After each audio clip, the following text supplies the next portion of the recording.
चलो, आज़ादी को बेटा जितने बड़े स्टूडेंट्स हैं, कोचिंग वाले सब जानते हैं।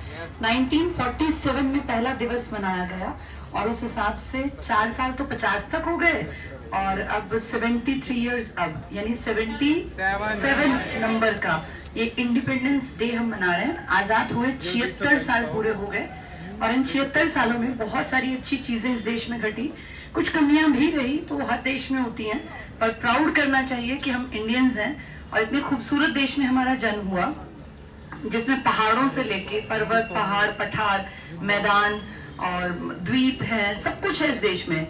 और हमेशा थैंकफुल रहना चाहिए जिस भी देश में जन्मे। सिर्फ हमारे देश की बात नहीं है, इंसान का एक नेचर होना चाहिए कि जहां जन्मे हैं उसकी इज्जत करें।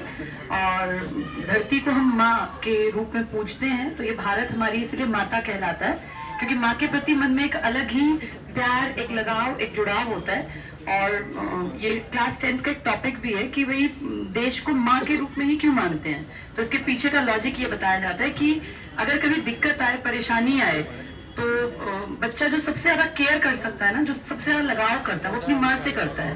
पिता की केयर इज्जत के रूप में होती है, लेकिन अगर दिक्कत हो कि भाई घर में कोई प्रॉब्लम हो गई, तो बच्चा तुरंत से माँ की तरफ भागे कि माँ को कुछ ना हो। इसीलिए इसको मदर लैंड कहा गया कि धरती को हम माँ के रूप में पूजें। और आज वो दिन है जिस दिन भारत स्वतंत्र हुआ और 1947 में सब जानते हैं 17 बार तिरंगा फहराने का जो एक रिकॉर्ड है वो पंडित नेहरू के नाम है। तो जिसने जो भी काम किया, आज मोदी जी भी 10वीं बार फहरा रहे हैं तिरंगा, और वो भी बराबरी कर गए डॉक्टर मनमोहन सिंह जी की। तो अब सुनील सर यहाँ का तिरंगा फहरा रहे हैं, ये भी हमारे लिए प्राउड की बात है। तो ये तिरंगा